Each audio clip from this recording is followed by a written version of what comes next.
curious minds of the interwebs, glad to have you all here. My name is Alexa and I'm the resident ooky spooky girly around here. As a city dweller, it's almost impossible to think that in the future my city could be nothing more than an unknown history story. But hey, anything's possible, right? Well, look no further, since here are the top 5 mysterious cities that vanished without a trace. In 5th place, we have the Indus Valley Civilization, also known as the Indus Civilization, or IVC for short. It was a Bronze Age civilization in the northwestern regions of South Asia, lasting from around 3300 BCE to 1300 BCE, in its mature form 2600 BCE to 1900 BCE. So together with ancient Egypt and Mesopotamia, it was one of 3 early civilizations of the Near East and South Asia, and of the 3, the most widespread, spanning an area from much of Pakistan to northeast Afghanistan and northwestern India. The civilization flourished both in the alluvial plain of the Indus River, which flows through the length of Pakistan, and along a system of rivers that once coursed in the vicinity of the Ghaggar Hakra, which is a seasonal river in northwest India and eastern Pakistan. The IVC was one of the world's first urban societies, with a population of over 5 million people at its height. The cities of the ancient Indus were noted for their baked brick houses, elaborate drainage systems, water supply systems, clusters of large non-residential buildings, and techniques of handicraft and metallurgy. They not only had command of sophisticated urban planning, but also irrigated their crops, even having the ability to grow rice. With baths and toilets in each house, communal trash disposal at the street corners, no less than 700 wells for fresh water, and a sophisticated drainage system, Mohenjo-Daro was more advanced in 2500 BCE in urban planning than most of the region's cities are today. The cities of Mohenjo-Daro and Harappa very likely grew to contain between 30 to 60,000 individuals, and the civilization may have contained between 1 and 5 million people at its peak. However, the civilization's decline and eventual disappearance are still shrouded in mystery. So one theory is that the civilization was destroyed by a natural disaster, such as an earthquake or a flood. Another possibility is that climate change caused the collapse of the civilization's agricultural-based economy. Whatever the cause, the IVC left behind a rich cultural legacy, including intricate city planning and a written language that has yet to be deciphered. In 4th place, we have the Aksumite Empire. The Aksumite Empire was a trading center located in modern Ethiopia. It is also home to the Queen of Sheba and was at its peak of power around the 1st century CE. To deep dive back into history, the 3rd century Persian prophet Mani, the founder of Manichaeism, identified 4 great empires in the world. He spoke of Rome, China, and Aksum. So 3 of those probably sound right to most of us, but the 4th, the Kingdom of Aksum, might have you questioning me, so hold on to your butts. Aksum was based to the southeast of Egypt, in the highlands of Tigray in present-day Ethiopia. It also included parts of Eritrea, eastern Sudan, and across the Gulf of Aden, much of modern-day Yemen as well. Aksum was known for its formidable naval forces and military might. The kingdom was also a powerful trading nation and had well-established links with the other 3 great powers of the era. Through these trade links, it grew wealthy, building great monuments, developing a sophisticated written script, and introducing Christianity to sub-Saharan Africa. The kingdom was during the 1st century AD and flourished from the 3rd to the 6th century AD. Since the Stone Age, humans had occupied the region, and the agrarian communities thrived there for about a millennium. However, the origins of Aksum still remain a mystery. Before Aksum, there was the kingdom of Demit. Possibly arriving from Yemen across the water, this small kingdom had established themselves on the western shore of the Red Sea. But very little is known of this kingdom and the relationship with Aksum. What seems most likely is that following a period of decline for Demit, they fragmented and were replaced by a number of smaller kingdoms in the region. Most likely, though, these kingdoms slowly came together in the 1st century AD and eventually became known as the large kingdom of, Aksum. The local geography of Aksum also contributed to its rise. Their capital city, also called Aksum, totally not confusing at all, was located at the crossroads of prominent trade routes, and the fertile soil, climate, and rainfall patterns of the city made the region ideal for agriculture and herding of livestock. The people of Aksum made the most of the opportunities available to them. Ivory and gold were the most valuable commodities for export, but they fully exploited all the resources of the region to enrich themselves. Rhinoceros horns, salt, emeralds, tortoise shells, myrrh, and live animals all came out of this flourishing power. In return, the Aksumites imported steel, iron, textiles, spices, jewelry, glassware, wine, olive oil, and weapons. Through the trade routes Aksum established across the Middle East, South Arabia, Egypt, China, and India, they grew rich and strong. The Kingdom of Aksum was known to be the first African country to mint its own coins out of bronze, silver, and gold.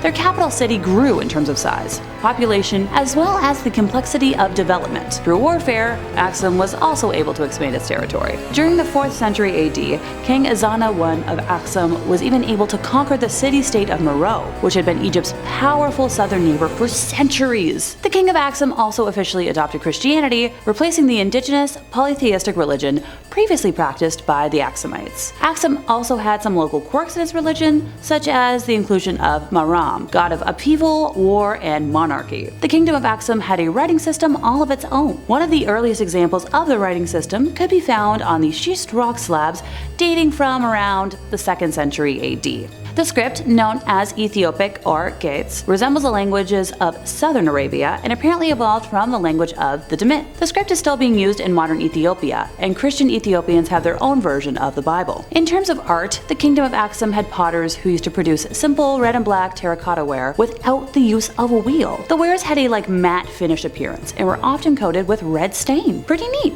Forms of the wares were bowls, cups, and spouted jugs. Geometric designs were decorated with the use of stamps, paintings, incisions, and three-dimensional pieces. One of the most common decorative motifs was the Christian cross. No large-scale statues were discovered from the kingdom of Aksum. However, stone bases, stone thrones, and small-scale figurines have been discovered. The city that once traded with all of Africa, and potentially the known world at the time, began declining around the 7th century. Some experts think it was climate change, but others think the city was defeated by Judah, a Jewish queen and her invading army. Let me know in the comments what you think. In 3rd place, we have Tera Preta. When Francisco de Orellana, a Spanish conquistador, was paddling through the Amazon in 1541, he was on the hunt for El Dorado, the fabled kingdom of gold. And sadly, the fabled kingdom remains either a fairy tale or extremely reclusive. But his search wasn't completely a loss.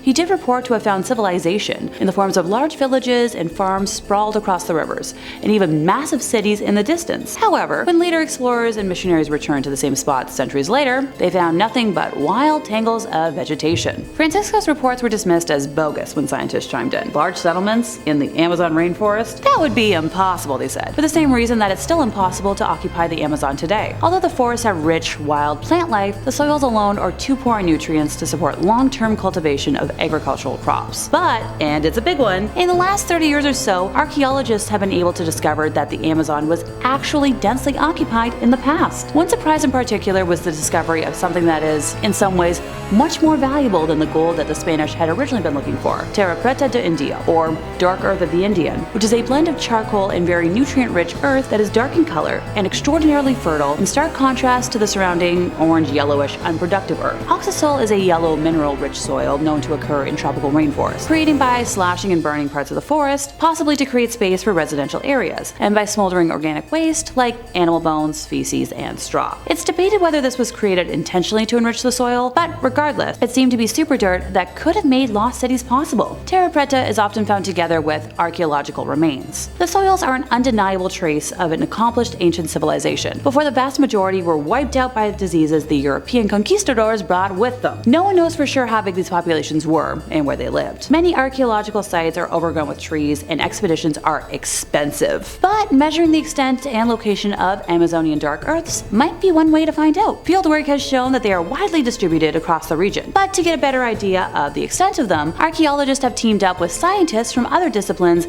to make use of new technologies. While the use of satellite data in general to search for archaeological sites is not new, using vegetation indices for archaeological purposes is. The findings from these searches add to a pile of research showing that these man-made soils are widely distributed across the region. Simply put, the Amazon, as uncultivated as we imagine it to be, isn't actually a wild, pristine forest. Beyond Tera Preta, there have been more interesting discoveries of man-made structures in the last few decades, like channels, ditches, curious geometric shapes, and mounds of freshwater snail shells, which is believed to be the remains of residential structures. These people were one with the river, and their villages were often called garden cities. Heck, I had no clue until today that this was a possibility. In 2nd place, we have the Roanoke Colony. In August of 1587, a group of around 115 or so English colonists landed on Roanoke Island, off the coast of what is now North Carolina. They were led by colonial governor John White, and included his son, daughter-in-law, and eventually granddaughter, Virginia Dare, the first English child born in the Americas. A few months later, John sailed to England for supplies, and when he finally returned to Roanoke 3 years later, no one was there. There was no trace of a struggle. The only clues were the words Croatoan and Crow, carved into a wooden post and a tree. The lost colonists were never found. The 2012 discovery of a map of the Virginia Pars area, drawn drawn by John White, revealed plans for a secret fort at the end of Albemarle Sound, 50 miles west of Roanoke.